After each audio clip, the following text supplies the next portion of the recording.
Sometimes the quietest passengers carry the loudest stories.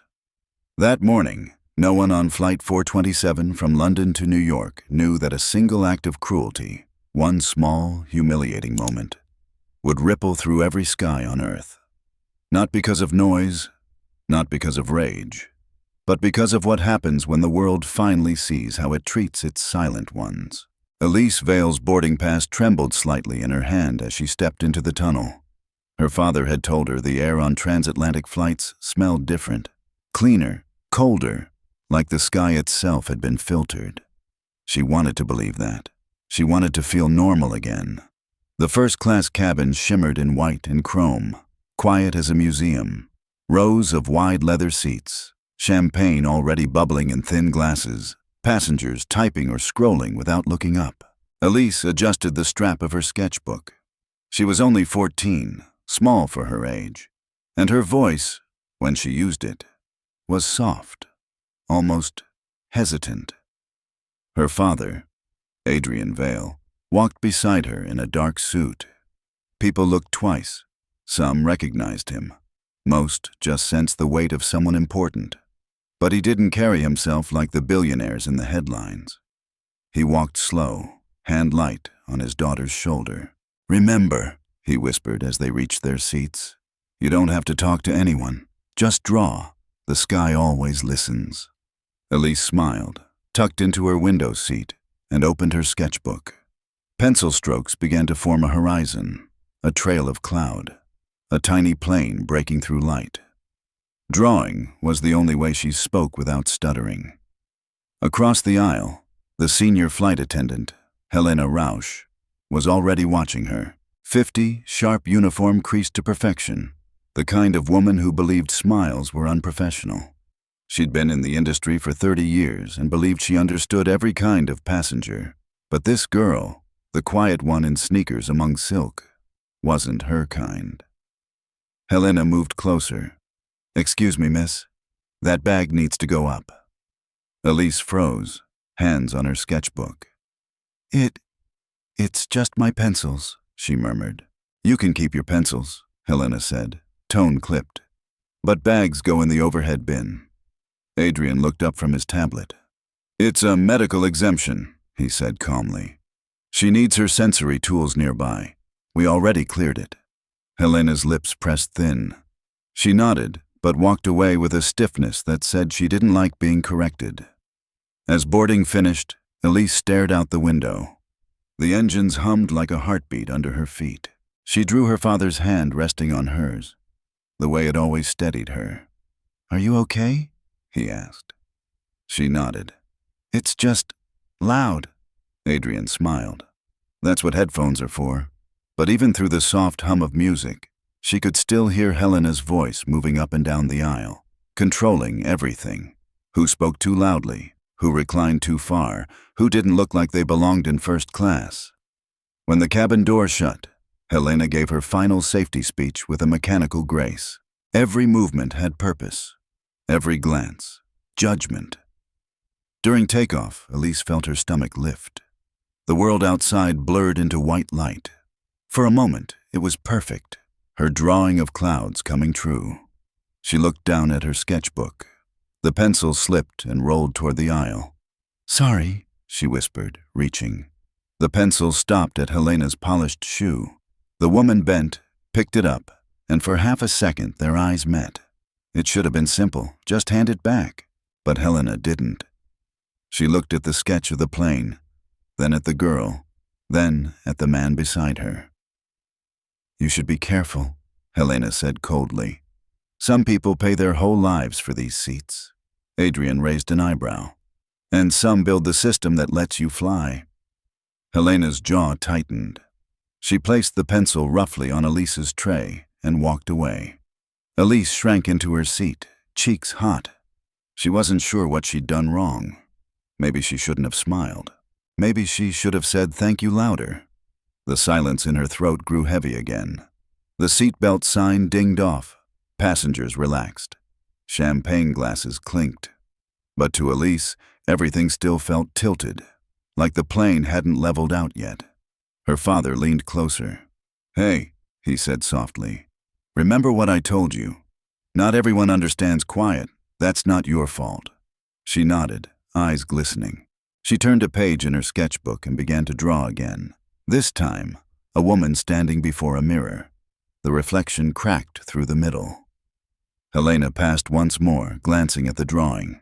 Her expression flickered with something that looked like irritation, or maybe fear. Elise didn't notice. She was too focused on her lines, on the sky, on the dream that one day she could fly without being judged for how softly she existed. From the cockpit, the captain's voice came through. "Ladies and gentlemen, we've reached cruising altitude. Sit back, relax, and enjoy your flight." If only it would stay that way.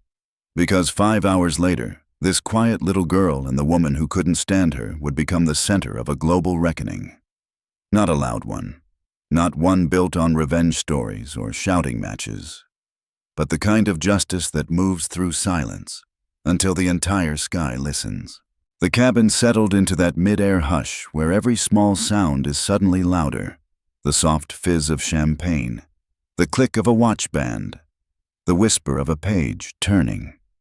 Elise traced the curve of a contrail on her sketchbook and tried to breathe the way her therapist taught her. 4 in, 4 out. The music in her headphones thinned the world to a manageable size. A cart rolled up the aisle, all chrome and rules. Helena steered it like a judge at a bench. "Water?" she asked the man across from Elise. Warmth switched on for him like a light. "Sparkling for you, sir?" She set a glass on his tray with a practiced smile. When her eyes slid to Elise, the light went dark. Elise pulled one side of her headphones off. "Could I just have water, please?" "You have it," Helena said, tapping the half-empty plastic bottle next to Elise's elbow. "In first class, we serve glassware. Please keep your area tidy." I will," Elise said quickly. Helena reached over, lifted the bottle, and replaced it with a thin, stemless glass. It looked fragile in Elise's hand. She set it carefully by her sketchbook and went back to shading the cloud she'd been working on. The plane hit a mild tremor, a little shrug of the sky, and her pencil twitched. The eraser clipped the glass. It wobbled once, twice, then tipped. A chill ribbon of water spilled across the tray, ran over the edge, and flicked onto the calf of the woman in the aisle seat ahead, darkening silk into a stain the size of a hand. "I'm so sorry," Elise blurted, reaching for a napkin. Helena froze the whole aisle with a single breath. She put one hand on the cart and looked down at the spreading stain like she'd discovered a crime scene. The woman in silk gasped and lifted her leg, exaggerated, as if acid had hit her skin. "It's water," Adrian said evenly, already handing his daughter the linen from his own tray. "No harm done." Helena turned, and the kindness she saved for certain passengers didn't make it into her face this time. "No harm done?" She pivoted to the woman in silk. "I'm terribly sorry for the inconvenience, Ms. Harrington. We will replace your garment if needed." The woman in silk tossed her hair. "No need to replace anything if people learn where they belong." Elise shrank a little. She dabbed the edge of the tray, careful not to smear her drawing. "I said I'm sorry," she whispered. Helena's eyes caught on the sketchbook. "We've asked you to put that bag away," she said. "It's cluttering the space." "It's her medical kit," Adrian replied, calm but not soft. The crew at the door cleared it, twice. Helena's smile was thin enough to snap. "I don't appreciate being challenged, sir." "I'm not challenging you. I'm asking you to follow what your teammate already approved." The cart moved forward a few inches, then stopped again when Helena changed her mind and pulled it back. She leaned into Elise's row, her perfume clean and clinical. "Young lady, in premium cabins we maintain standards. Spills, clutter. This is exactly why we discourage distractions." She reached, and in the same motion that looked like help in an airplane commercial, she slid Elise's sketchbook sideways. Pencils scattered like small bones. The drawing, those pale clouds, the little plane, smeared under her thumb. "Please," Elise said, panic striking sharp. "Please don't." Helena lifted the book, and the strap of the small canvas pouch caught on the corner of the tray. It toppled to the floor, pencils skidding beneath the seat. Instinct kicked faster than thought. Elise unbuckled and half rose to catch it. "Sit!" Helena snapped. Elise froze halfway between down and up. Her throat went tight. This was the part where words usually tangled. She opened her mouth and nothing useful came out, just air and heat. "Ma'am," Adrian said, measured, "you're escalating something that doesn't need to be." Helena didn't look at him. She looked at Elise's sneakers, at the cuff of her hoodie, at the thin bracelet on her wrist, measuring worth the way some people measure carry-on bags. "In first class," she said, voice low enough that only their row could hear. "We expect grace, not mess." "She said she was sorry," Adrian replied. "That is grace." Helena reached for the canvas pouch at Elise's feet. Elise bent the same moment to do the same, and their hands touched. The whole plane seemed to hold a breath. Helena's jaw flexed. She snatched the pouch away, lifted it high, and set it on the cart like contraband. "Those are mine," Elise whispered. "They help me." Her voice thinned. She hated when her words broke into pieces.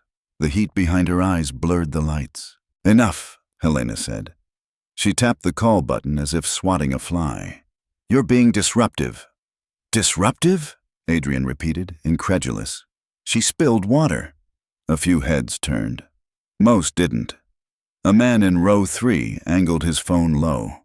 The camera, black glass blank of it, catching everything in a reflection no one acknowledged.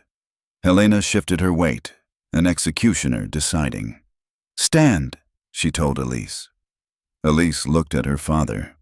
"It's okay," Adrian said gently, hand open, palm steady. "We'll move if we have to. Take a breath." Elise rose on shaky legs. The plane swayed in that imperceptible way airplanes do, and Helena reached to help, fingers clamping around Elise's upper arm. It wasn't a rough grab in the way people think of rough.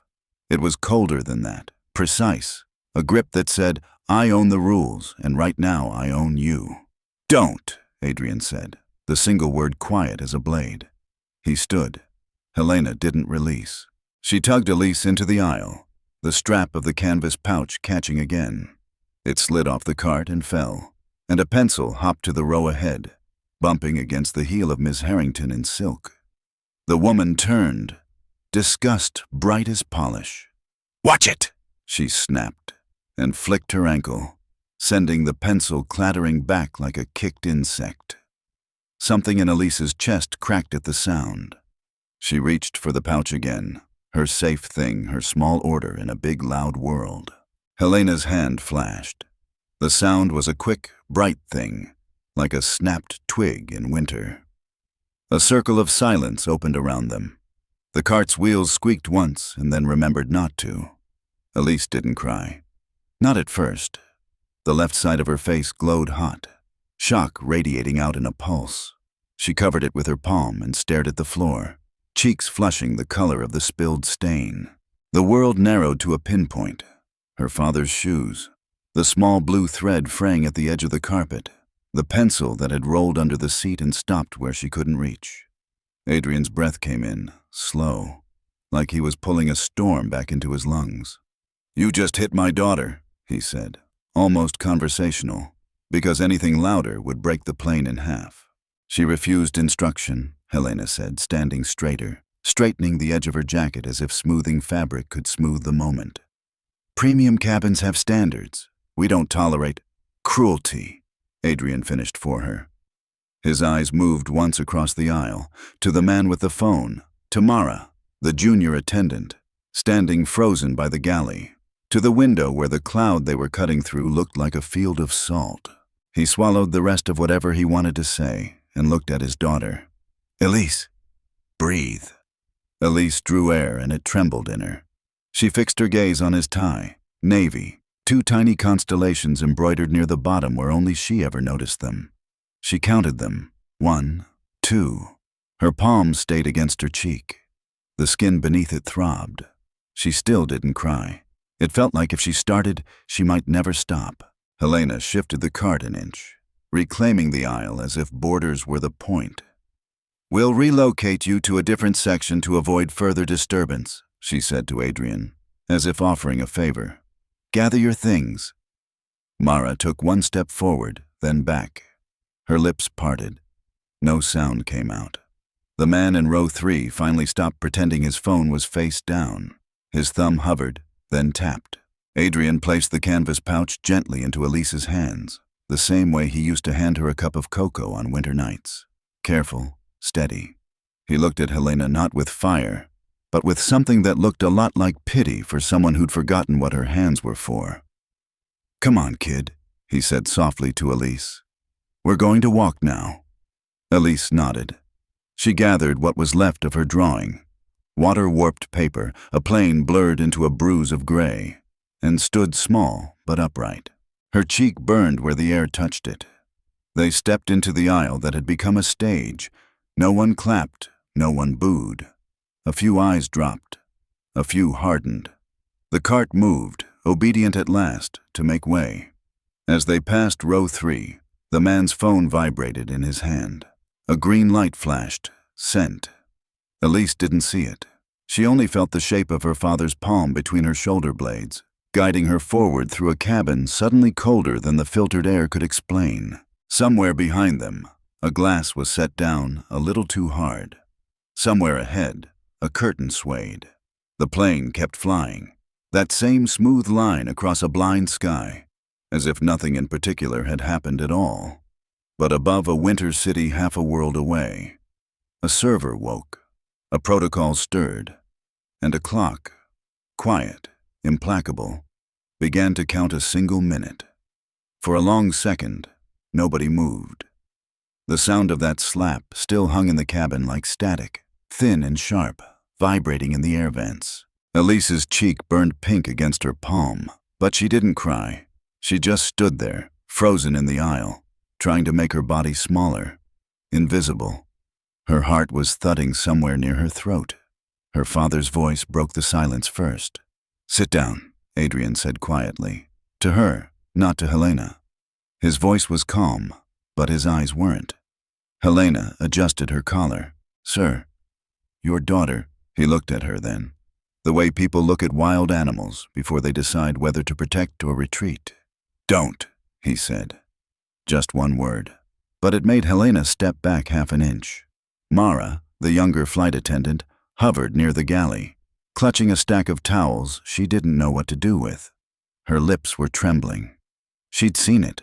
She'd seen the slap. But her supervisor's voice was louder than her conscience. Elise, Adrian murmured. Come here.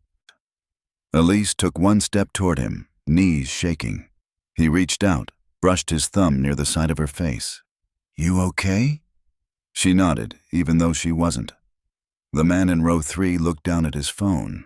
He wasn't a journalist or a lawyer, just someone who'd once worked in compliance tech. He knew when a moment crossed from private to public. His screen showed a still frame of Helena's hand mid-swing. He hit send. The message disappeared into the cloud, into a system he didn't understand but knew was connected to someone who did. Helena cleared her throat. We'll be relocating you to the forward lounge to de-escalate the situation, she announced. Her voice clipped, professional again, as if tone could erase what had just happened. Adrian exhaled slowly. Fine, she motioned to Mara. Escort them through the service corridor, discreetly. Mara hesitated. Ma'am, maybe we should… Now, Helena snapped. Mara swallowed her words and opened the curtain. The hum of the galley spilled through. Steam, coffee, the smell of reheated croissants. Elise followed her father down the narrow passage. The walls too close, the air too heavy.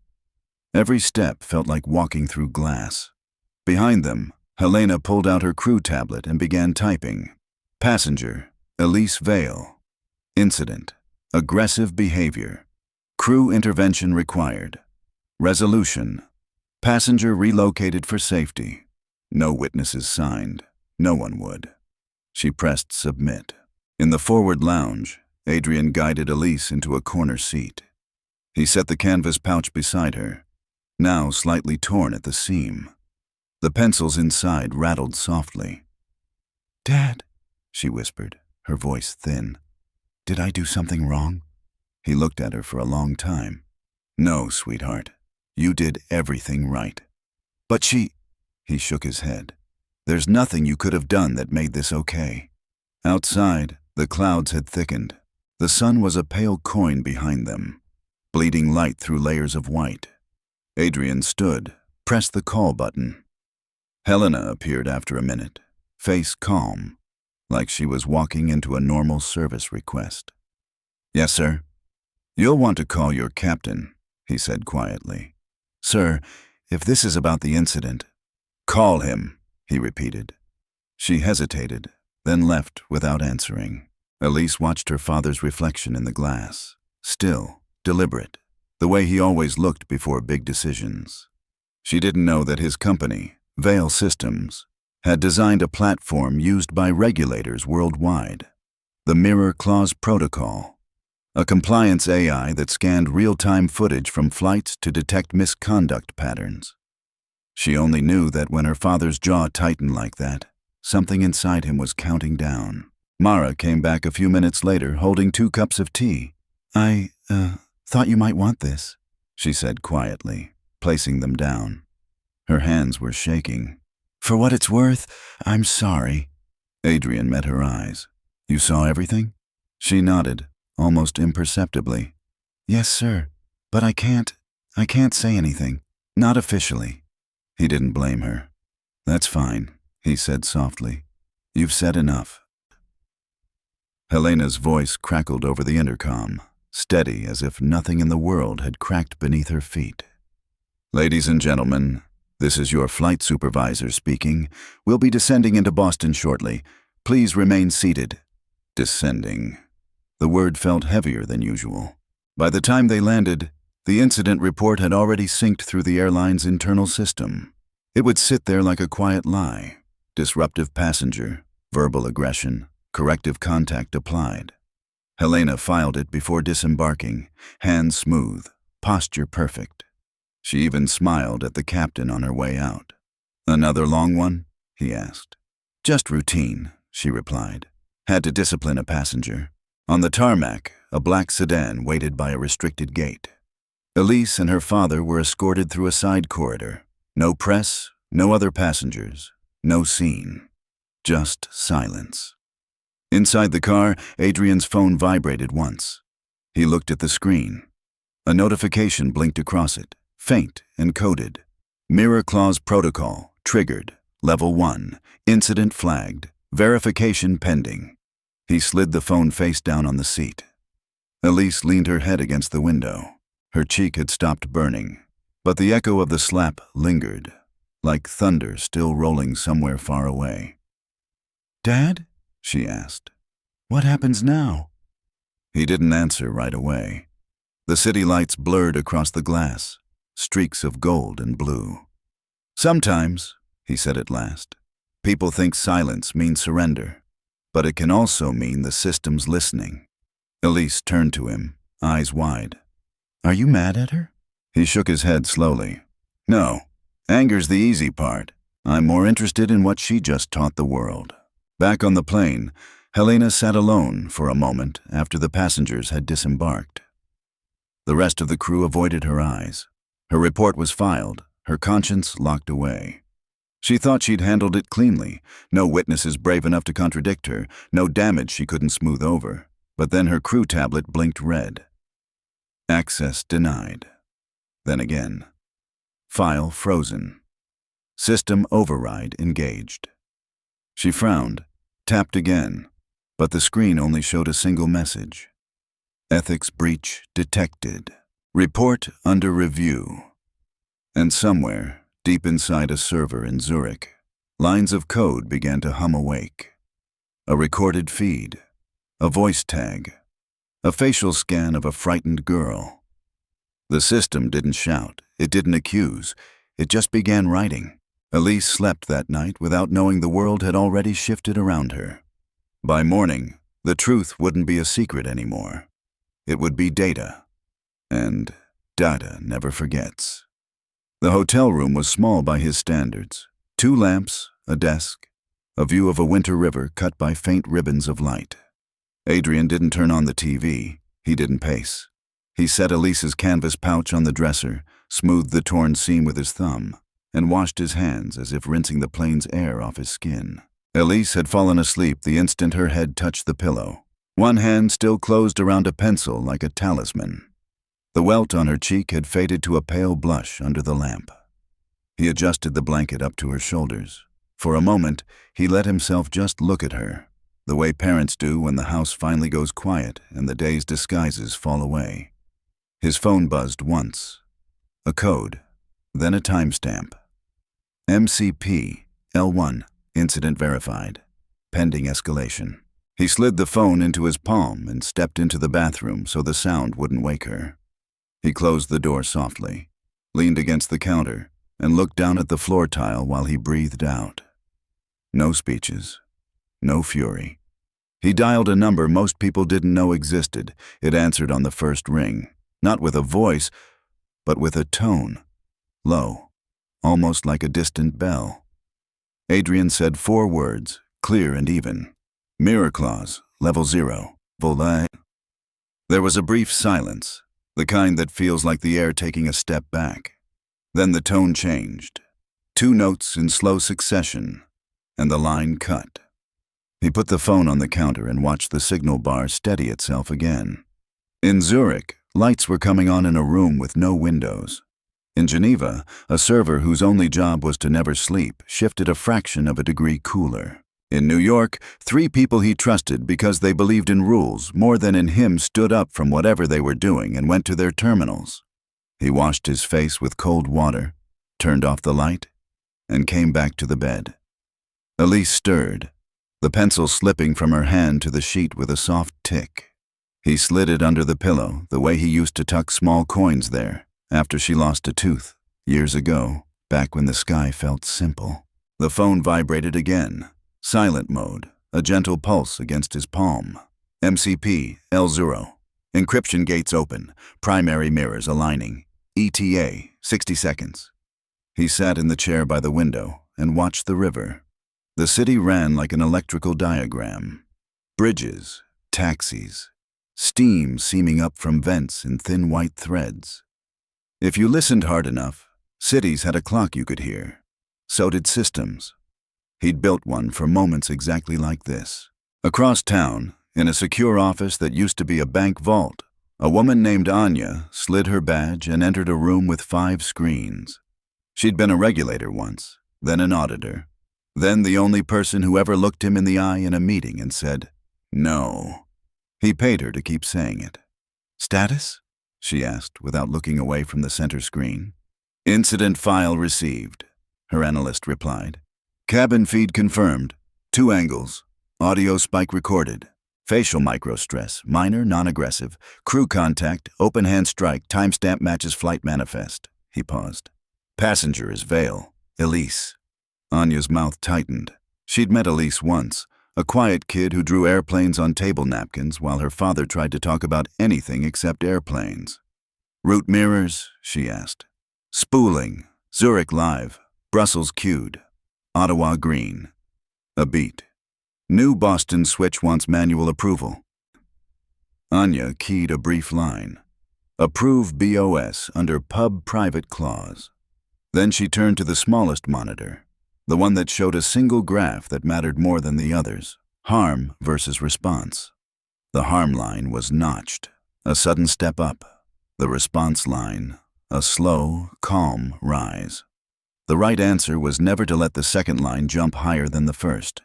That was what level 0 was for. Match, mirror, force a system to look at itself. "Begin minimal exposure," she said. "No names. No faces beyond what's required for verification. Ethics boards only. 30-second window." "Copy. Minimal exposure, 30 seconds. In the hotel, Adrian watched the minute pass like a tide line creeping up a beach. He didn't think about litigation or press. He didn't picture handcuffs or headlines. He thought about a girl who had learned to count stars stitched at the bottom of his tie when she couldn't find words. About a woman he once loved whose ambulance had been turned away at an airport because the gate had closed 3 minutes earlier. He had written the first lines of Mirror Clause that night on the back of the hospital discharge instructions, in a handwriting that didn't look like his. His phone pulsed. MCP L0, mirrors online. Echo path sealed. Another tap. This is Anya. We're live. He typed back. Keep it small. No fire. Just light. Always, she answered. In Brussels, a conference room not much larger than Adrian's hotel room blinked its screens awake. A panel of 3 duty officers, one Belgian, one Canadian, one Kenyan, looked up from their coffees. A thumbnail feed, black and white, minimal, showed a narrow aisle, a hand, a flinch, the stillness after. No faces, nothing that would satisfy the internet's appetite for spectacle, just enough for people who held levers to know which ones to pull. Clause 9 pre-review? One asked. Pre-review engaged, another said. Recommend temporary freeze pending full audit.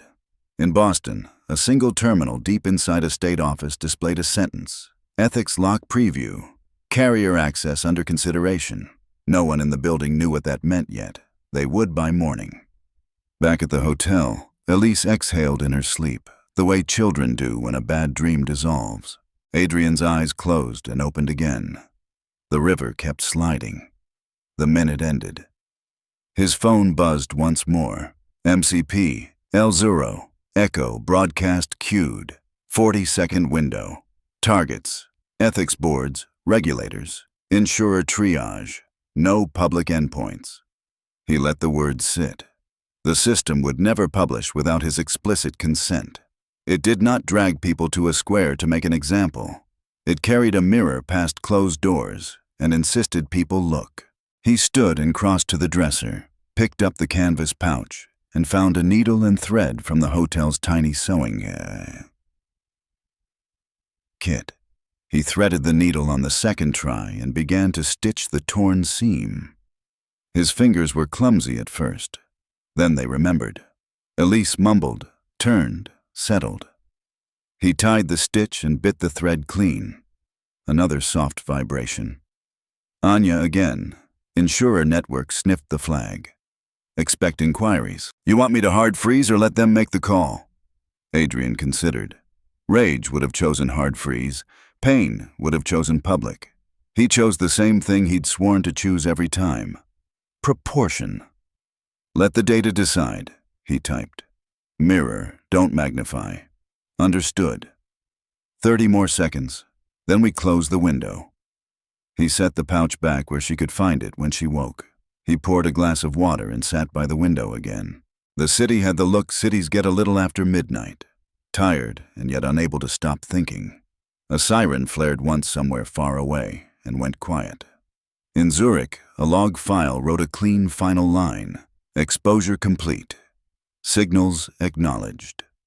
In Geneva, a clerk printed a single sheet and slid it into a red folder.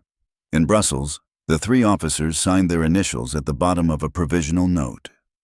In Boston, an automated system sent a message to a human inbox that would beep at 6:15 a.m.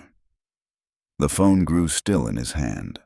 Level 0 had done exactly what it was designed to do. Not punish, not perform. Just align the mirrors, wake the adults, and make it impossible to look away. Adrian stood and turned off the lamp. The room went gentle dark. He laid down on the top coverlet beside his daughter and listened to the old building breathe. He was not satisfied. He was not soothed. But he felt the click of something honest sliding into place. He closed his eyes. Across the river, a bank of servers cooled themselves with a sound like rain. In the morning, executives would discover doors that no longer opened and numbers that no longer moved. Reporters would use the word shock. Commentators would say overreach. Men in suits would say precedent. What none of them would be able to say, not truthfully, was that they didn't see it coming. The system had whispered. That was enough for now. Somewhere above the Atlantic, Flight 427 kept flying, an ordinary red-eye etched against the dark. Inside the cabin, passengers slept, engines hummed, and the world believed everything was fine. But in places no one could see, the system had already opened its eyes. At 2:41 a.m. GMT, the mirror clause protocol aligned its first node. A pulse of encrypted data left Zurich, ricocheted through Brussels, then Boston, and landed inside the ethics firewall of the global aviation network. The signal was clean. One confirmed breach, classified under Clause 9.0, passenger under protection. There was no siren, no blinking light, just a faint change in the rhythm of the servers, a heartbeat speeding up. In Geneva, an overnight auditor noticed the anomaly first. The name Vale caught her eye, but not for the reason most would think. In compliance databases, Adrian Vale wasn't just a person. He was a founding architect. His code still shaped how the world handled ethical risk. She read the flag again. Incident: unauthorized physical contact, minor, detected, Flight 427, Aurelia Air. Recording: 2 active camera feeds. Validity: 98.7%. The auditor hesitated. No one had ever tested the mirror clause this way before. It had been built to stop corruption, not cruelty. Still, the logic didn't care about intentions. Code didn't ask why. She keyed the command: verify feed integrity. In Zurich, rows of blue LED lights blinked in sequence, aligning video fragments from 3 security cameras. One from the galley, one from the aisle ceiling, and one from a tablet Helena had left on standby mode. The system synchronized the timecodes to a millisecond. The footage unfolded in grayscale. A girl, small, standing in an aisle. A woman, rigid, towering over her. The motion capture line spiked. Open hand impact, verified. Next to it, another algorithm mapped Elise's face. Facial heat bloom, micro muscle contraction, tear duct pressure rise, stress marker, genuine, non-defensive. The output compiled itself without emotion. Conclusion: aggression event confirmed. Victim response: compliant. No provocation detected. Clause 9.0 triggered automatically. The mirror opened. In New York, Adrian sat awake by the window, phone still in his hand. He wasn't looking at the screen anymore. He was watching the reflection of the city lights against the river, counting the minutes until he saw confirmation. He didn't want revenge. He wanted reflection. Truth so undeniable it forced a system to evolve. The phone buzzed once. MCP L0 live verification complete. Network mirrors active. Below the message was a new line, one he hadn't expected so soon. Collateral alert: 152 airport networks under temporary ethics lock. Adrian blinked.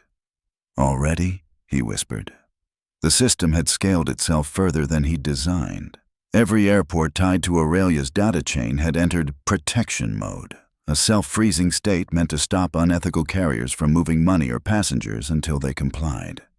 Half the planet's sky just went still, and only a handful of people knew why. In Brussels, the Ethics Board emergency channel came alive. A duty officer rubbed her eyes. Another cyber attack? No, her colleague said. Mirror clause just self-activated. It's reactive. Reactive to what? He read from the report. A single child stress response. A silence fell over the room, heavy and unfamiliar. They pulled up the 40-second clip. Low contrast, anonymized faces. No sound, just the image of a small figure being struck, her shoulders curling inward. Jesus, one of them muttered. Another leaned forward. The algorithm rated the victim under protection class? Yes. That means the system wasn't defending a name, it was defending a principle. Back in Boston, the early shift at the insurance exchange noticed the first cascade. Aurelia Air's account returned an error code. Ethics lock 940M. Access suspended pending review.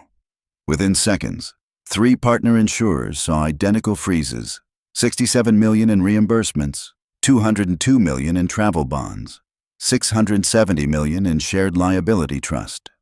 The numbers weren't just frozen, they were mirrored. Each digital lock sent a ripple outward, touching linked carriers, alliances, even jet fuel contracts. The entire web of modern aviation hiccuped. No flames, no crashes, just quiet paralysis. Meanwhile, the world still slept. Except one man. Adrian's phone lit again. Anya's message. The system expanded autonomously. Ethics lock reached global nodes. Want me to pull back? He stared at the words, then typed, "No. Let it reflect. But keep it quiet. No PR, no leaks. The world doesn't need noise. It needs a mirror." "Copy," she replied. All endpoints in silent mode. Data quarantined. Temporary visibility. Ethics boards only. He leaned back in the chair, fingers tight around the phone. He wasn't smiling. The power of it all didn't thrill him. It terrified him a little. He'd built a system that listened, and it had heard too well. He looked over at Elise, still asleep. Her small hand curled around that pencil under her pillow. The room was dim, filled with the hum of distant traffic and the faint pulse of servers halfway across the world doing what he'd once dreamed they could, defending the voiceless. By dawn, headlines began to stir quietly in private inboxes. Unexplained ethics, lockdown grounds. Aurelia flights in 11 countries, global aviation regulators, investigating system breach, $940 million liability network. Temporarily frozen. Each article had one common phrase, mirror clause protocol. The name no one had heard in years was now everywhere. And though it was designed to act without bias, everyone would soon learn that the first face it had ever protected belonged to a child who never raised her voice. At 6:12 a.m., Anya sent the final update. Exposure window closed. Data sealed. Ethics audit begins. Adrian exhaled. The system was awake now, too awake to ever sleep again. He stood, stretched, and looked outside. The river reflected the early sun, light bending against glass towers. He pressed his hand against the cold window pane and whispered, almost to himself, "Justice doesn't roar anymore, does it? It just hums until someone hears it." Elise stirred on the bed, eyelids fluttering. "Dad?" He turned. "It's okay," he said. "Go back to sleep." As she drifted again, he looked back at the skyline. Every screen, every boardroom, every flight that morning would have to confront one quiet truth. The world's first self-aware conscience system was no longer hypothetical. It was operational, and it had chosen to defend a little girl who didn't fight back. No one knew exactly when it happened. One minute, the world was scrolling through weather updates and cat videos. The next, a 40-second clip appeared on screens that weren't supposed to have access. Private ethics terminals, closed regulatory forums, internal insurer dashboards, even a few newsroom back channels that still paid attention to moral anomalies. It wasn't labeled viral content. It wasn't even meant to be public. The file name was simple, Mirror Clause Incident 427.mp4. And in that short, soundless window of video, the world saw everything that words usually blur. The footage opened on a child standing in a narrow airplane aisle, her sketchbook bent, her face half turned away. A woman in uniform, polished, precise, leaned forward, arm rising. The hand connected. The girl's head tilted slightly from the impact. She didn't cry. She didn't even blink. Then the frame froze on her stillness, a single white caption overlaying the grayscale image. Recorded under Mirror Clause, unauthorized assault, minor passenger, non-aggressive. It played once, then looped in silence. No music, no narration, just truth, bare and unedited. At 6:42 a.m. GMT, the Echo broadcast triggered itself across all ethics nodes connected to the Mirror Clause network. It wasn't a hack. It was a designed reflex, a failsafe for when the system detected a pattern of denial forming. The moment Aurelia Air's executives tried to suppress the internal review, the network interpreted silence as obstruction and widened its reach. Within minutes, private government feeds in London, Toronto, and Singapore received the same clip, followed by a one-line report.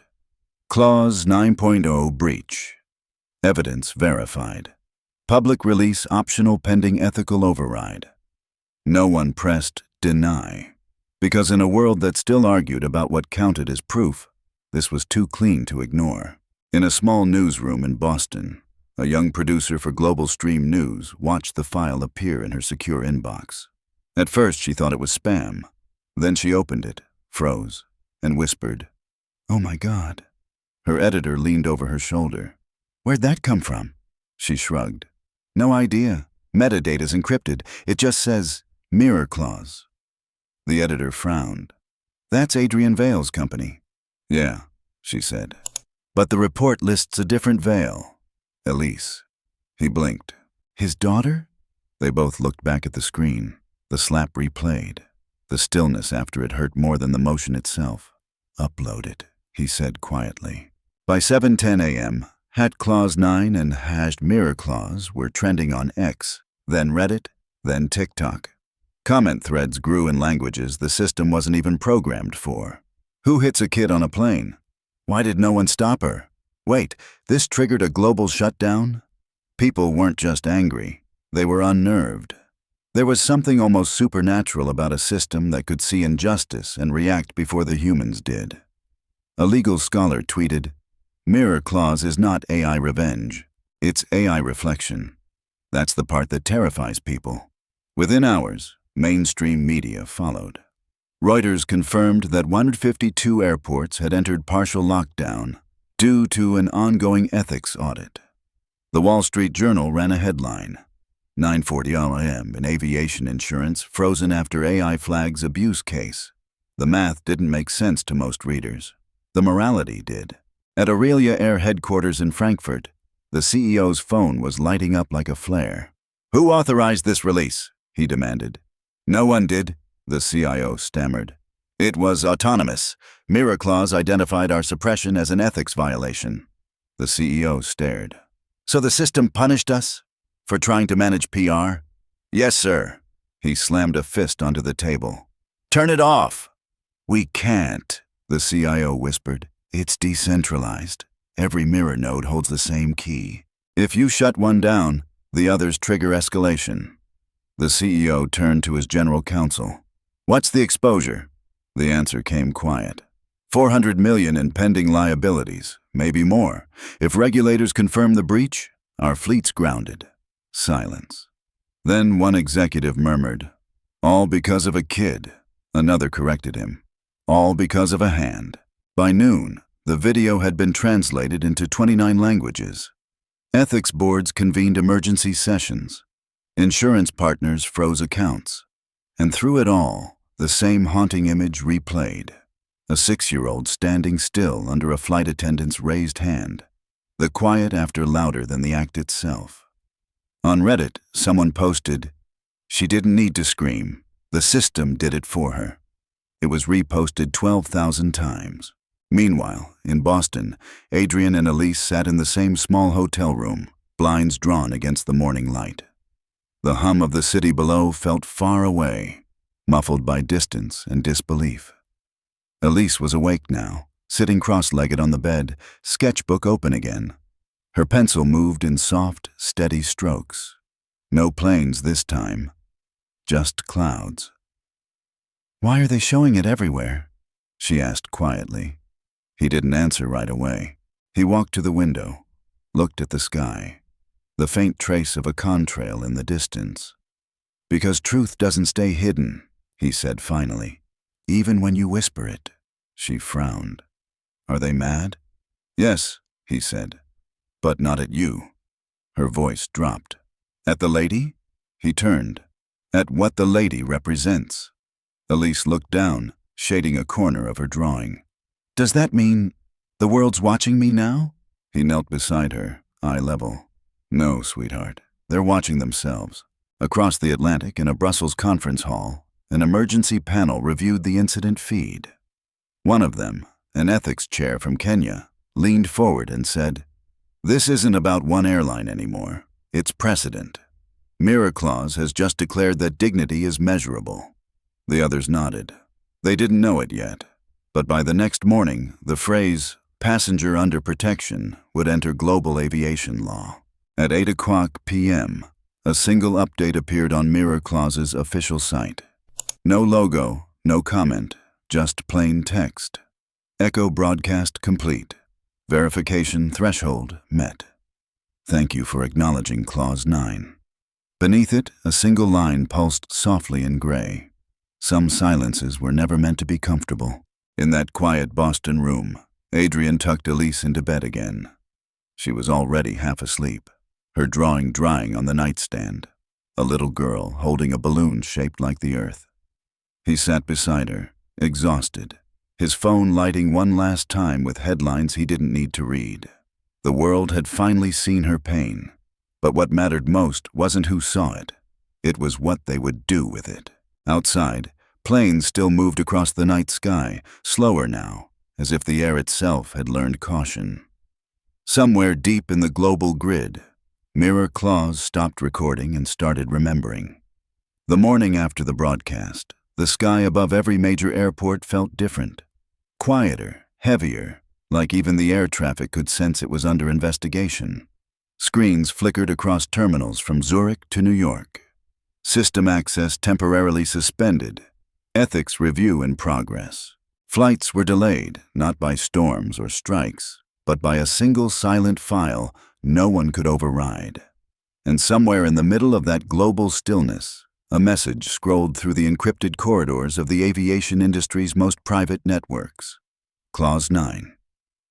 Breach confirmed. Aurelia Air non-compliant. All partner systems, stand by for audit lockdown. At Aurelia Air headquarters in Frankfurt, panic was quiet, but absolute. Executives huddled around a glowing screen that mapped their entire global operation.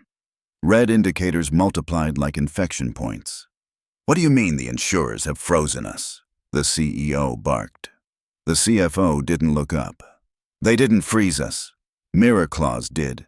The moment the footage went live, the system flagged us for ethics non-compliance." "How much exposure?"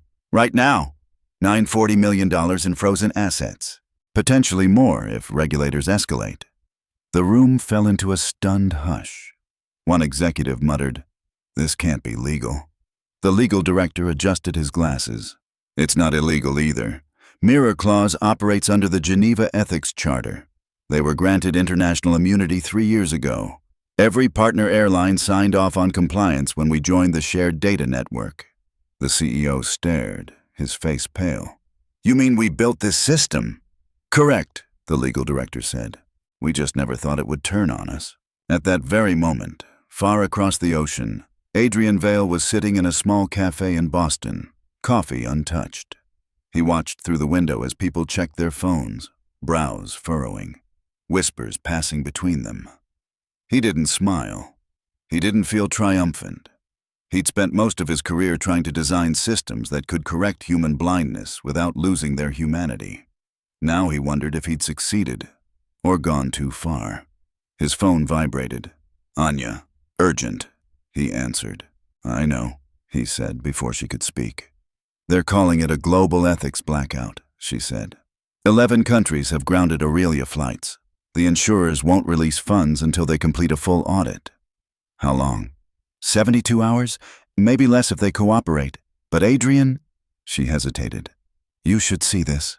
A second later, a secure link appeared on his screen. It opened to a video of Helena Rausch, recorded that morning in a private interview. She looked pale, defensive, clutching a paper cup she didn't drink from. "I followed protocol," she insisted to the unseen investigator. "That girl was disruptive. She kicked the seat." The investigator's voice was calm. "Multiple witnesses disagree. The system logged elevated aggression markers from you, not her."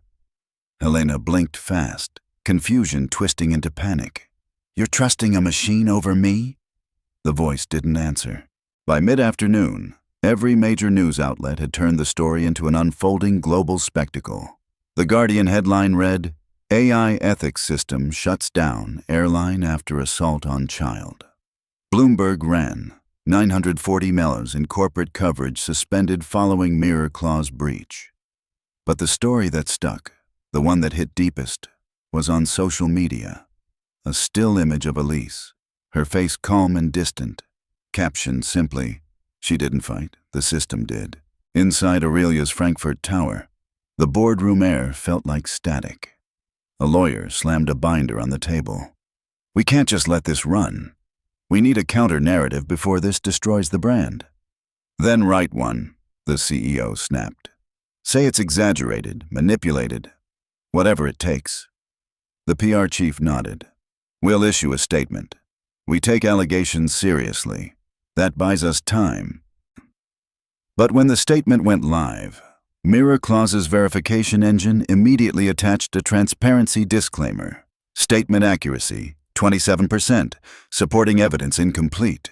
Within minutes, the corporate post was ratioed, mocked, dissected. The comment sections filled with a new kind of fury, quiet outrage. The kind that doesn't scream but remembers. In a small office in Geneva, the Global Ethics Board held an emergency session. "We've received data packets from Mirror Clause verifying systemic bias in Aurelia's incident reporting," a technician said. "It's not just one flight. There are patterns, years of complaints suppressed or reclassified as passenger misconduct." The chairwoman exhaled. "So this wasn't a glitch. It's a mirror." "Exactly," the technician replied. "And it's showing us who we really are." By evening, 3 more carriers tied to Aurelia's network had also gone dark, their own data frozen for secondary review. 14 federal airports restricted Aurelia Gate privileges. Customer service platforms crashed under refund demands. And yet, in the middle of the chaos, no one dared to publicly name the child at the center of it all. She remained passenger under protection, her identity shielded by the very system her father built. At home in Boston, Elise sat on the couch beside her mother, a blanket over her lap. The TV showed footage of crowded terminals, passengers frowning at departure boards. "Are they mad at us?" she asked softly. "No, honey," her mother said. "They're just learning." Elise stared at the screen. "Will the sky stop?" Her mother smiled faintly. "Only long enough for people to look up." Across the ocean, Helena Rausch sat in a cold interview room, staring at the screen in front of her. The investigator slid a report toward her. "Your employment is terminated effective immediately," he said. "You've also been flagged for permanent exclusion from all jet-compliant carriers." She didn't cry. She didn't argue. But for the first time in 30 years of enforcing order, she realized she'd been judged by a system she couldn't control. At 10:43 p.m., a notification blinked across Adrian's screen. "Mirror Clause, phase to complete. Global ethics lock active. Status contained." He closed his eyes. The system had done its job. Precise, surgical, cold. The world was staring at its reflection now, and maybe, just maybe, it would start to change. Outside, the first snow of the season began to fall over Boston, soft and slow. Elise pressed her face to the window and whispered, "It looks like the sky's fixing itself." Her father watched her from the doorway, the faintest smile breaking through the exhaustion. "Yeah," he said quietly. "Maybe it is." The snow kept falling. The world kept turning. And for the first time in years, the sky wasn't collapsing. It was recalibrating. The morning the world learned, it wasn't with sirens. It was with a still image. On subways and kitchen counters and airport benches, the same grayscale frame held. A girl standing small in a narrow aisle, a hand mid-air. The breath after contact suspended like dust in a sunbeam. No names, no screaming headline. Just a caption that traveled faster than any plane. "Passenger under protection. Clause 9. Confirmed." By 9 a.m., the internet had done what it does. Argued, joked, speculated. But beneath the noise was something steadier, heavier. A quiet outrage that didn't burn out after a few posts. It gathered like weather. A teacher in Detroit paused attendance and held up her phone. "Look," she told her 10th graders. "This is why we talk about dignity." A nurse on break in Manila texted her group chat. "I've seen that look on kids after procedures. Stillness isn't consent." A gate agent in Dallas whispered to her colleague, "We've all seen someone get away with that before." And then she cried in the bathroom because she didn't step in last time. The hashtags weren't clever. They didn't need to be. Clause 9 was first, then hashed mirror clause, and then one that stuck like a note sung just right. She didn't fight. Someone clipped the last frame of the video and paired it with a line from a legal brief. Silence does not equal safety. It was reposted 100,000 times in a day. On broadcast news, panels appeared. Aviation experts, ethicists, union reps. But the segment that landed wasn't technical. It was a montage of short vertical videos. Parents filming their kids on flights with captions like, "He flaps his hands when excited. That's not misbehavior." Or, "She needs her headphones during takeoff. That's not defiance." The montage ended with a title card no one in PR wrote, but everyone remembered. Protect the quiet ones. Aurelia Air released a second statement, polished and hollow. We value all passengers and are cooperating fully. Mirror clause appended the same cool footnote it had before. Statement accuracy, 27%. And the comment sections went from irritated to surgical. People posted copies of old complaint emails that vanished into customer service voids. A former flight attendant wrote a thread about how order gets used to cover harm. It was respectful, specific, undeniable. It ended, "We can fix this if we want to." Mara watched that thread from her studio apartment, half-eaten cereal going soggy in the bowl. She had 2 drafts of an email open. One to an Aurelia HR inbox that rarely replied. One to a private address an investigator had slipped on a folded card. She kept hearing Helena's voice in her head. Now, and the tiny click her own conscience made when she didn't move. She chose the second address and typed 3 words. I was there. Then she added everything she'd seen, exactly as it happened, and hit send. Her hands shook like she'd set a brick down she'd been carrying for years. In Boston, the hotel TV cycled headlines over stock footage of terminals. Adrian muted it. He and Elise ate toast at a small table, knees almost touching. Her cheek had faded to a pale shadow. She traced the rim of her glass with one finger and glanced at the screen. "Is that me?" she asked. "No," he said gently. "It's a story." She thought about that. Am I a story? You're a person. Stories are how people carry other people. She nodded, and for the first time since the plane, a corner of her mouth lifted. A push alert slid across Adrian's phone. Ethics Board sets emergency hearing. Brussels, 48 hours. Beneath it, Aurelia Kiayu to testify. Mirror clause, architect invited. He swallowed and set the phone face down. Across the ocean, the Aurelia board met again, this time with cameras off and voices low.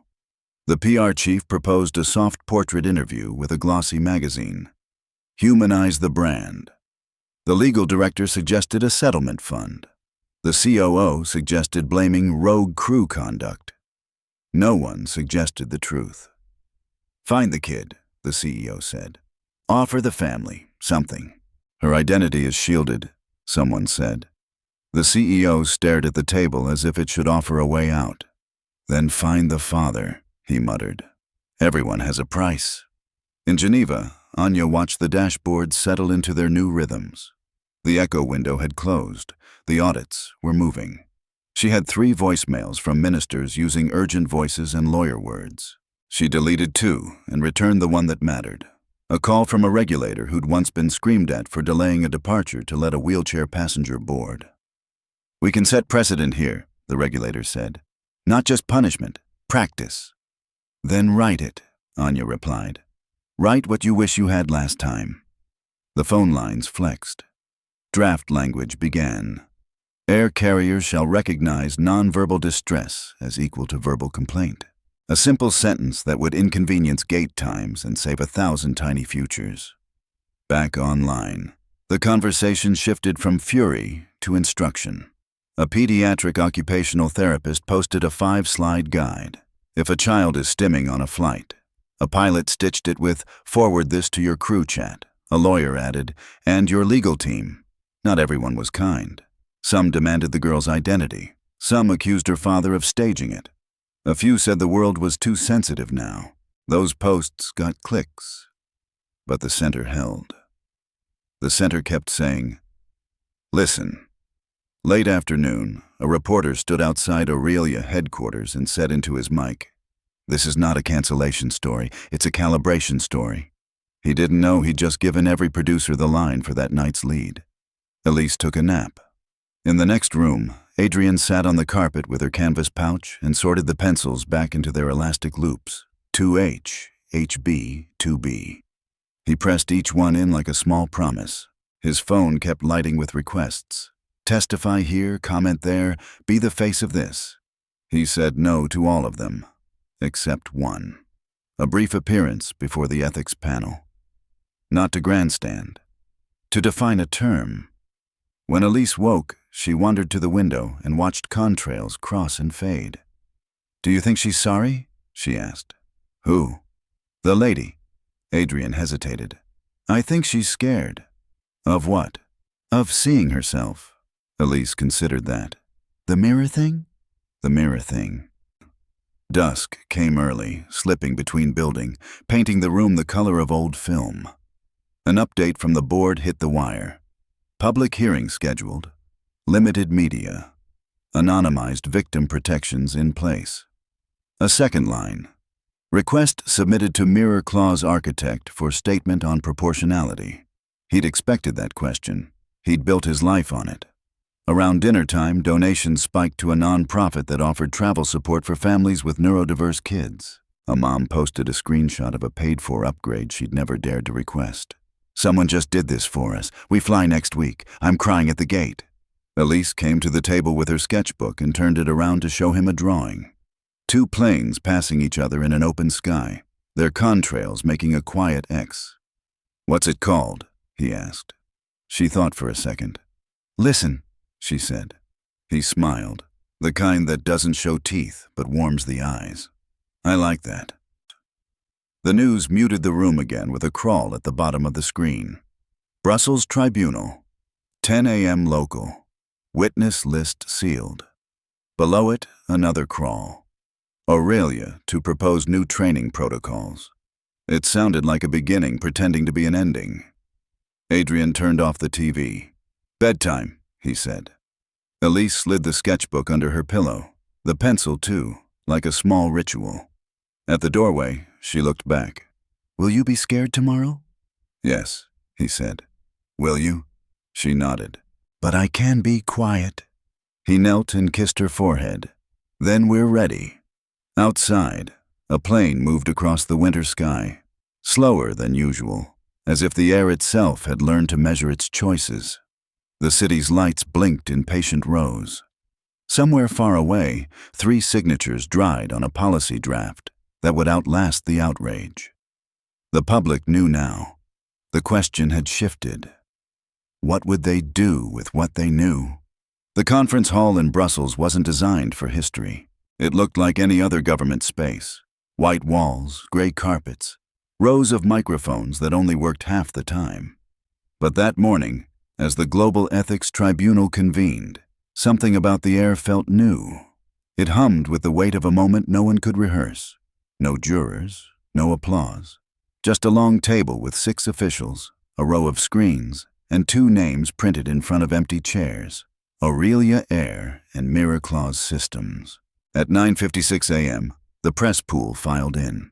No cameras were allowed inside, but an open feed streamed the session to the ethics portal used by governments, insurers, and universities.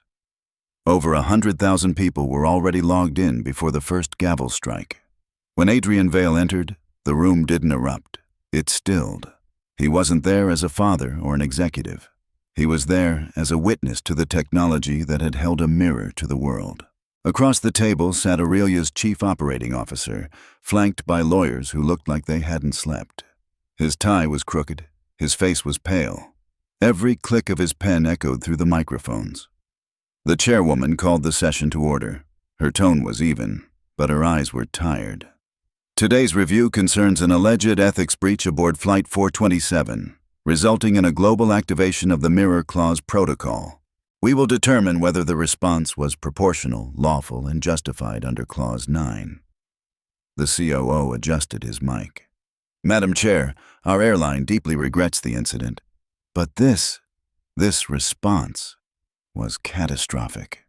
We were crippled by an algorithm, not a court. The chairwoman glanced at Adrian. Mr. Vale, as the protocol's original architect, how do you respond to that claim? He leaned forward. His voice was soft, almost conversational. The system didn't act out of emotion. It acted out of evidence. The COO scoffed. Evidence? It punished a global carrier over a single misunderstanding. Adrian looked at him with quiet restraint. The misunderstanding wasn't that a child was struck. It's that you believe no one would ever see it. A murmur spread through the observers section. A technician dimmed the lights. On the central screen, the tribunal replayed the 40-second video, the same one the world had seen. Even muted, the impact filled the room. The sound of Helena's hand wasn't there, but everyone heard it anyway. Back at Falcon Jetline headquarters, alarms were still ringing. Legal teams scrambled. Communications executives drafted half apologies that already sounded empty. The company's internal chat feed lit up with disbelief. Screenshots of the viral clip, headlines about the Gold Star twins, and whispers that the FAA itself had intervened. But for Marcus Johnson, this wasn't a story about scandal. It was about his daughters finishing the lesson their mother started. He ended the call to the FAA with a single sentence that would later make the front page of every aviation journal. They didn't crash a plane. They grounded arrogance. In Dallas, Ava stood by the window with Aria, watching the first plane roll again. The ground crew moved slower now, deliberate, respectful. Aria pointed. They're flying again. Ava nodded. Not like before. Why not? Because now they know who's watching. She didn't mean her father. She meant everyone. The next morning, the sun rose over 9 airports, still recovering from the most expensive 6 hours in Falcon Jetline's history. The terminals were quiet again, but it wasn't the same quiet as before. This time, it was the silence that follows a storm. Heavy, reflective, humbled. At Falcon's gleaming glass headquarters in Atlanta, the executive floor looked like a war room. Phones buzzed, lawyers whispered, and an entire PR team sat pale-faced around a table littered with coffee cups and half-written apologies. $12.4 million, that was the latest internal estimate. $12, $4 million in contractual penalties, flight cancellations, and frozen partnerships. And that didn't include the damage they couldn't quantify, the viral outrage, the collapsing stock price, the disgusted sponsors quietly withdrawing their offers. On the far end of the conference table, Richard Hale, Falcon's CEO, stared at the muted screen showing a still image from Gate 47. Veronica Pike's hand raised mid-slap, frozen in the moment that destroyed everything. Beneath the photo, a CNN headline read, "The slap that grounded 9 airports." He exhaled sharply, jaw tight. "Take it down," he said. "Sir, it's everywhere," one of the PR directors replied. "We can't stop it. It's been viewed over 70 million times in 10 hours. Hale rubbed his temples. "Then start with containment. We issue a statement." A lawyer spoke up from the corner. "Before we issue anything, the FAA has requested an emergency board appearance. General Marcus Johnson will be there." Hale's head snapped up. "The father?" "Yes, sir. And the Deputy Secretary of Transportation." The color drained from Hale's face. Jesus Christ. Meanwhile, halfway across the country, Gate 47 had become a shrine of sorts. The terminal reopened, the lights restored, and the world moved again. But passengers still slowed when they passed. Someone had left flowers on the floor beneath the window where the twins had sat. A single note taped to the glass read, "Dignity isn't a luxury seat. It's a right." Ava and Aria didn't see it. They were already in Washington, preparing for their mother's ceremony. But the photo of that note was already trending under hashtag #GrayFlag47. The world had decided it wasn't just a protocol anymore. it was a movement.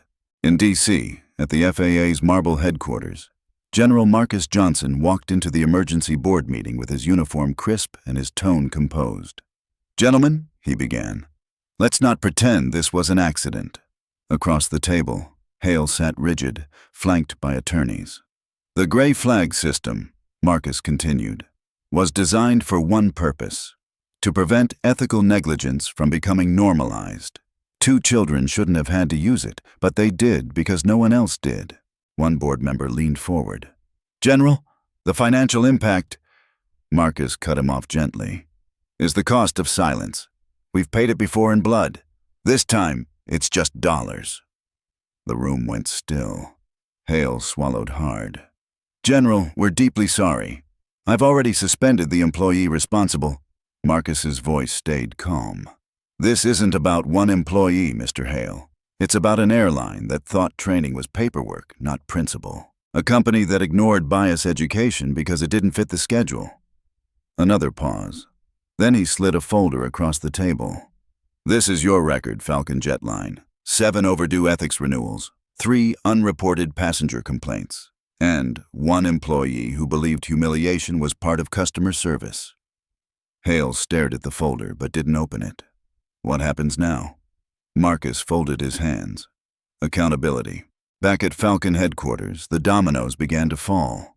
Veronica Pike's credentials were officially revoked by the Federal Aviation Ethics Division. Falcon's senior crew roster was suspended pending retraining. All flight attendants were required to complete new Dignity in the Skies certification before returning to work. And while Falcon tried to patch its reputation, the internet made sure the wound stayed open. Videos flooded every platform. Passengers sharing stories of small humiliations, overlooked respect, quiet discrimination that had gone unchecked for years. Each post carried the same tag: #Gate47moment. By noon, Veronica Pike sat in a small, sterile conference room, waiting for her hearing. Her eyes were red, makeup gone. Across the table, 2 agents from the FAA Ethics Board sat with tablets. "Ms. Pike," the first one said, voice measured, "you've reviewed the footage?" She nodded weakly. "Do you dispute it?" "No," she whispered. "Do you understand the classification of the individual you struck?" "I do now." "And do you understand the consequences of your action?" Her eyes glistened. It was one mistake. The agent looked down at the file, then back at her. "A mistake becomes misconduct the moment you refuse to stop it." Veronica broke then, not with anger, but with the kind of tears that come too late to fix anything. Across the city, Ava and Arya sat in the back of a black government vehicle with tinted windows, dressed in their neat navy uniforms again. They were quiet, hands folded in their laps. Arya turned to her sister. "Do you think she's sorry?" Ava looked out the window, at the buildings flashing by. "Maybe, but sorry isn't the same as changed." "What's the difference?" Ava thought for a moment. "Sorry looks backward. Change moves forward." Arya nodded slowly, letting the words settle. "Do you think things will change now?" Ava's voice softened. "They already did." That evening, as the sun dipped below the horizon, the FAA released its first official public statement. Falcon Jetline will remain under federal oversight for the next 12 months. A nationwide dignity protocol review will begin across all U.S. carriers effective immediately. News anchors called it the gray flag effect. But among the people watching, the parents, the veterans, the quiet travelers who'd been dismissed one too many times, it wasn't just news, it was vindication. In Washington, General Johnson stood on the Capitol steps as the press swarmed. "General," one reporter called out, "how do you feel about what your daughters did?" He didn't hesitate. "Proud," he said simply. "They didn't demand vengeance. They reminded us to be better." The reporter pressed further. "And what about Falcon Jetline's punishment?" Marcus looked straight into the cameras. "It's not punishment," he said. "It's education, the expensive kind. Somewhere in a quiet hotel room nearby." Ava and Arya watched the interview on TV. Arya smiled through tired eyes. "He's good at that." Ava nodded. "He always was." They didn't cheer. They didn't celebrate. They just sat there, quiet again, the same way they had at Gate 47, because they understood something the world was only starting to realize. Justice doesn't always roar. Sometimes it simply holds the world still until it listens. The city of Washington had never looked quieter. The morning sky hung in a pale winter blue as Ava and Aria Johnson stepped out of the black car, their small shoes clicking softly against the marble pavement of Arlington Memorial Hall. Rows of flags lined the entrance, their fabric barely stirring in the still air. This was the day their mother had waited for, the day she would finally be honored, not as a casualty, but as a name the nation would remember. Both girls wore navy blue uniforms, their gold star badges polished until they caught the sunlight. The world might have known them now as the Gate 47 twins, but here they were just daughters standing where their mother once stood in uniform, proud and unbroken. Inside the great hall, the sound of footsteps echoed beneath the dome. Rows of chairs faced a long white stage. Military officers, senators, and families of the fallen filled the seats. Cameras flashed quietly in the back, but no one spoke above a whisper. The air carried reverence, not spectacle. Ava and Aria walked behind a uniformed escort toward the front row reserved for Gold Star families. On the stage, a folded flag sat beside a framed photo. Captain Elaine Johnson, U.S. Marine Corps. Her eyes, captured mid-smile, looked like theirs. Aria gripped her sister's hand tightly. "Do you think she'd be proud?" Ava didn't answer right away. "I think she'd tell us not to cry before the cameras do," she said softly. That made Aria laugh through her tears. General Marcus Johnson stood at the podium. For the first time in his long career, his uniform seemed heavier, not from medals, but from meaning. He wasn't speaking as a general today. He was speaking as a husband and a father. "Captain Elaine Johnson," he began, voice steady, taught every soldier under her command that leadership is not loud.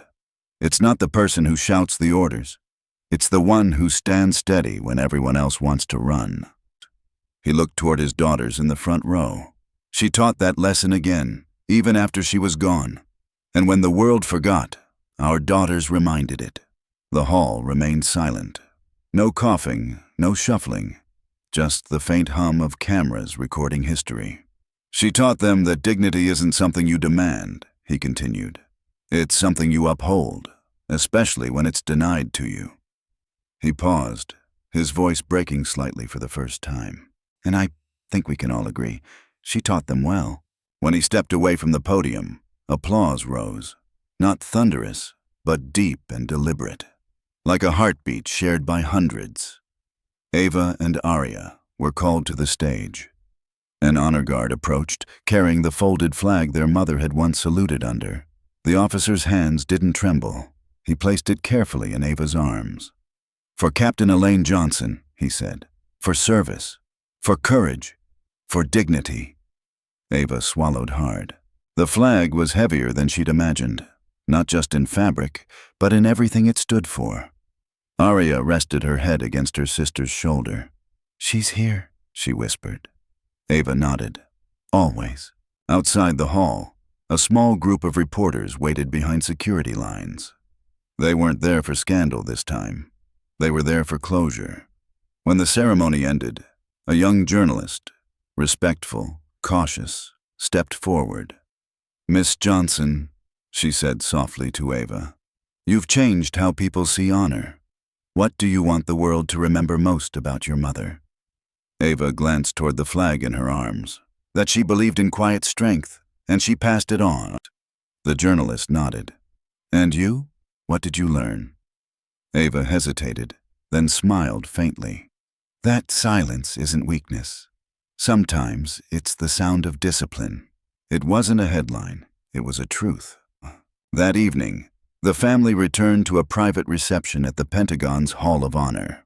The walls were lined with portraits, generals, admirals, heroes from wars past. But now, in the center of the new display, a single image had been added. Gate 47. The photo of two girls sitting on the floor beneath the flickering gate sign. Hands joined, heads high. The plaque below read, "When dignity was denied, they stood in silence." And the world stopped long enough to remember. Ava stared at the picture for a long time. "It doesn't feel real," she said quietly. Her father stepped beside her. "Neither does change," he said, "until it's finished." Meanwhile, across the country, airline executives and federal officials were watching the same footage of the ceremony. In Falcon Jetline's headquarters, screens played the broadcast without commentary.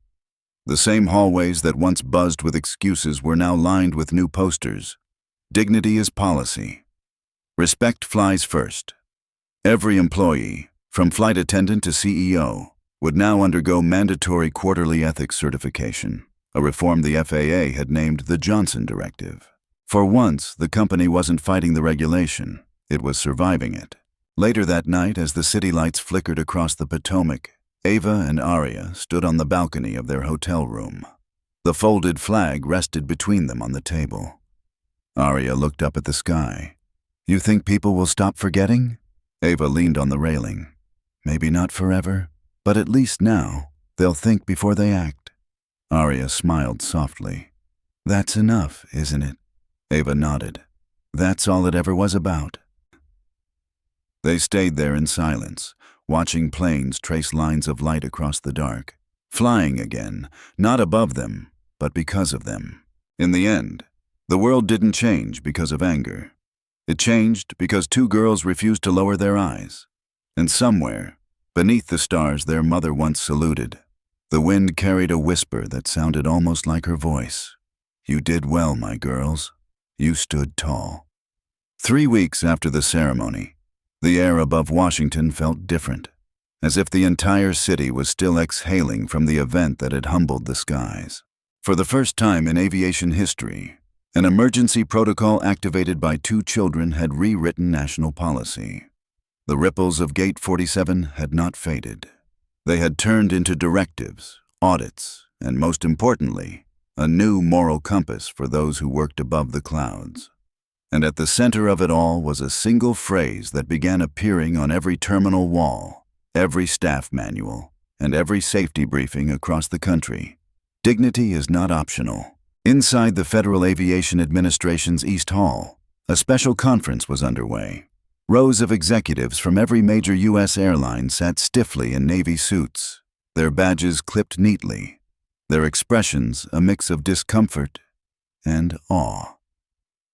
At the head of the room stood General Marcus Johnson and Administrator Hayes, surrounded by a backdrop of flags and a digital projection of the new directive titled the Dignity in the Sky Protocol, known internally as the Accord. Cameras from major networks were rolling, but the tone was not performative. This wasn't public relations. It was a reckoning turned reform. Hayes cleared his throat and began. 3 weeks ago, the world watched an incident that forced us to pause, literally and morally. Today, we put structure to that pause. He gestured to the screen, where bullet points appeared beneath the title. 1. Mandatory quarterly ethics training for all airline personnel. No longer optional. Every gate agent, attendant, pilot, and executive would complete an empathy-based education module certified by the Department of Transportation and Homeland Security. 2. Gold Star Passenger Protection Classification. Children and dependents of fallen military members would now travel under a federal dignity code that guaranteed safety, respect, and priority oversight in the event of misconduct. 3. The Skylock Protocol Public Disclosure. What had once been a classified emergency measure was now official. A nationwide system to monitor ethical compliance in civilian aviation, with direct accountability to Congress. And finally, 4. The Passenger Dignity Index. A new quarterly audit ranking every airline's performance in respect-based service. Those who failed would be publicly listed. The executives shifted uncomfortably as their screens displayed the initial scores. Falcon Jetline, of course, was ranked dead last. Hayes didn't smile. He didn't need to. The numbers did the talking. General Johnson stepped forward then, his voice calm and firm. "This isn't a punishment," he said. "It's a reminder. The sky doesn't belong to corporations. It belongs to the people who trust you with their lives. He let that sink in. And trust, he added, has to be earned every flight. The cameras clicked quietly, capturing a man who spoke like a soldier but sounded like a teacher. Outside the federal building, a small crowd had gathered, holding signs that read, "Honor flies higher," and "Gate 47 changed everything." Among them were flight attendants, veterans, and ordinary travelers who had seen the viral video and never looked at boarding gates the same way again. No shouting, no chants, just quiet presence. It was as if the movement had adopted Ava's silence as its language. Meanwhile, in a modest hotel room 2 blocks away, Ava and Aria Johnson watched the live broadcast from the couch, legs tucked beneath them, the flag from the ceremony still folded neatly on the coffee table. Aria tilted her head. "They're calling it the Accord now." Ava smiled faintly. Mom would have liked that word. What does it mean, exactly? Ava thought for a moment. It means an agreement between people who finally understand each other. Aria nodded. "Do you think they really do?" Ava's eyes stayed on the screen, on her father's face, on the airline executives taking notes, on the small print of rules that would outlive them all. "I think they're learning," she said softly. "And learning is how change begins." The broadcast cut to an anchor summarizing the reform. The FAA's Dignity in the Sky Accord officially mandates training and accountability measures across all major airlines. It's being hailed as the most significant ethics overhaul since the Airline Deregulation Act of 1978. And it all began with 2 sisters, Ava and Aria Johnson, whose quiet courage forced an industry to face itself. Aria looked at Ava and grinned. "We're in history books now." Ava shook her head. "History doesn't need to remember us. It just needs to remember why." Back in Atlanta, at Falcon Jetline headquarters, the new compliance director read the memo aloud to a room of crew members. The once arrogant hum of entitlement had vanished. "Effective immediately," she said, "all Falcon personnel will undergo empathy and ethics retraining. Bias behavior, verbal or physical, will result in instant termination. We are also establishing a dignity review committee to ensure accountability." She looked up, scanning faces that ranged from nervous to ashamed. "We're not rebuilding a company," she said. "We're rebuilding respect." In the back of the room, someone began to clap. Slowly, quietly, but others followed. For the first time since Gate 47, Falcon Jetline wasn't defined by silence. It was defined by acknowledgement. That evening, Ava and Aria joined their father for dinner at a small family diner on the outskirts of D.C. There were no cameras, no speeches, just them, the flag on the seat beside them, and the kind of peace that comes when something broken has finally started to mend. Their father lifted his cup of coffee. "To your mother," he said. Ava raised her glass of water. "To dignity," she added. Aria smiled. "To silence that changes everything." They clinked glasses gently. Outside, a plane passed overhead, lights glowing against the night sky, a symbol that flight, like justice, didn't need to be loud to be powerful. Later that night, as the city quieted, the FAA building glowed with the new inscription etched into its marble wall. A quote from the reform address earlier that day.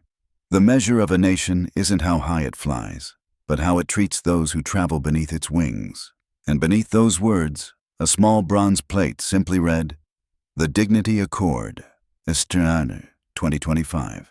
In a world that once glorified noise, 2 children had proven that silence, when born from integrity, could ground arrogance, awaken empathy, and rebuild an entire system."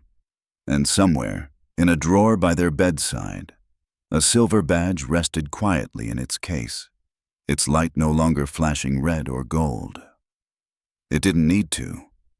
Its message had already been heard. It began quietly, not with a speech, not with a press release, but with a ripple that stretched across the world's skies. 3 months after Gate 47, airports from Tokyo to Toronto began updating their signage. It wasn't flashy or branded, just 3 words, printed in every language above every boarding gate. Dignity is policy. In London, Heathrow's board of directors gathered in a glass conference room overlooking the runways. The British Civil Aviation Authority had just voted to adopt the Dignity Accord, the same framework born from the Johnson case in the United States. "The Americans got this one right," one executive said, adjusting his tie. "The protocol works. It doesn't punish airlines. It protects people." By the end of that week, 16 countries had joined. By the end of the month, 23. And when the international headlines called it the Skylock Revolution, even the most skeptical carriers began to fall in line. Meanwhile, back in Washington, a quiet event was taking place in the FAA's Global Aviation Ethics Hall. It wasn't open to the public, but every major network carried the broadcast. The title on the screen read, "Global Passenger Ethics Forum, the Gate 47 Address."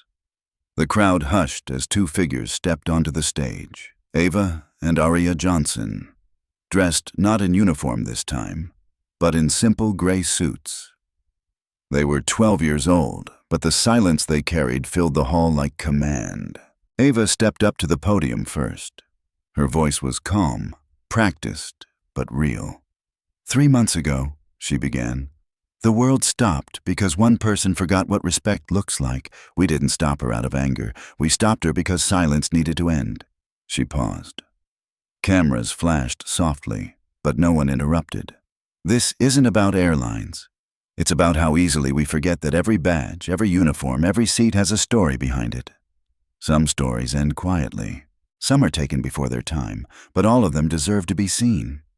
Aria joined her, her smaller hands gripping the sides of the podium. "Our mom taught us that strength doesn't have to shout. It just has to stand. So that's what we did." Ava smiled faintly. "And that's what this accord means. It's not just a rule. It's a reminder that dignity flies higher than any plane." The room rose to its feet. The applause wasn't thunderous. It was steady, measured, full of gratitude. That was how the world remembered Gate 47, not as outrage, but as reform. Outside, in the lobby of the hall, new glass panels had been installed, each etched with the names of the first 23 nations to sign the Passenger Ethics Accord. Beneath them, in gold lettering, a final inscription read, "In memory of Captain Elaine Johnson, and to the quiet courage that grounded arrogance."